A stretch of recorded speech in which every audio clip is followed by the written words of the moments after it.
I recently got a great question, and it's this.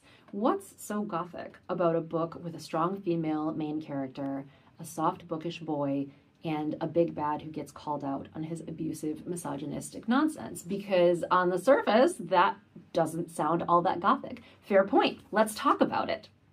So luckily, those aren't the only things that are going on in Calderwood. This person's question makes it very clear they know what they're talking about. And their point is, a Gothic novel does very specific things. There is horror. There is psychological distress. There can be abuse. Like, all of those things happen in a Gothic. And that's absolutely true. The point of Gothic literature is to explore the human darkness, the darkness of the human soul, right? Like, it doesn't shy away from it, and that's on purpose. So yes, it is going to explore those themes. It's going to go to those dark places.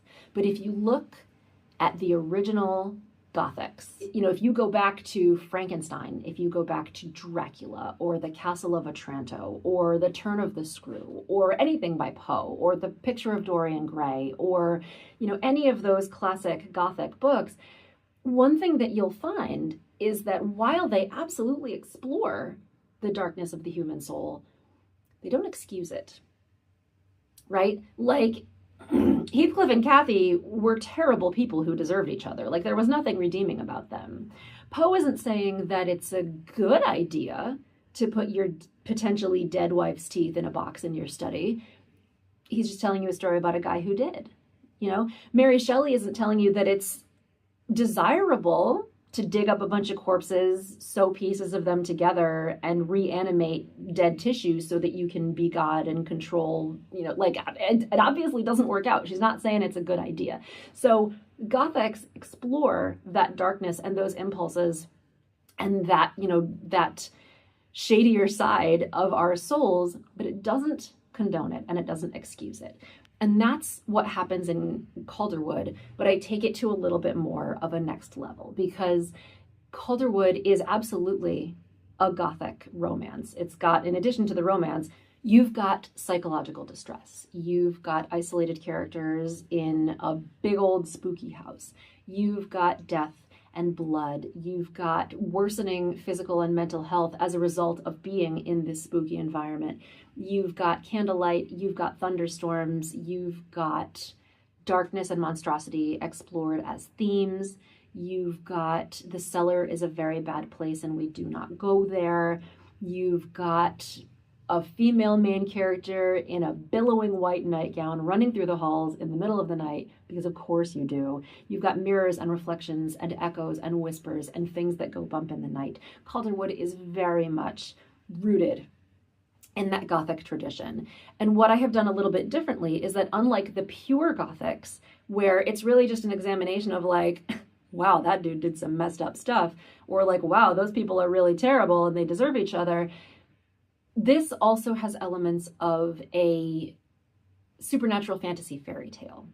So what that means is that you're going to find a little bit more of a clear-cut good and evil dichotomy in Calderwood than you necessarily would in a classic pure Gothic, where the whole point is just to dive into the darkness and roll around in it.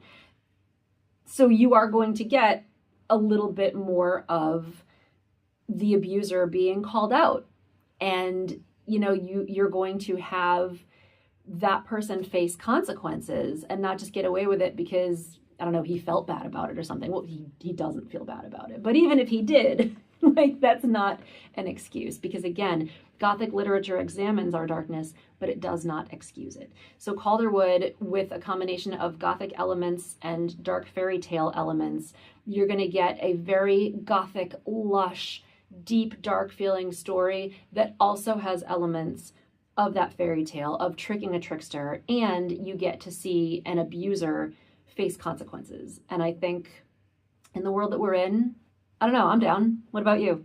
So if all of that sounds good, I hope you give Calderwood a try. And if you are going to be reading around Halloween, or if you want to play along with this or any of your favorite Gothic stories, October 30th, I will be sharing a Gothic novel bingo. And it's a bingo card, and everybody gets the same one because I'm not playing an actual bingo game, but there are the classic Gothic elements all over that bingo card, and you can play along as you read or as you watch your favorite Halloween Gothic movies or whatever you want to do. And I promise you, Every single one of those Gothic elements is in Calderwood at least once. It's just a matter of when and where you find it first. So I hope that helps.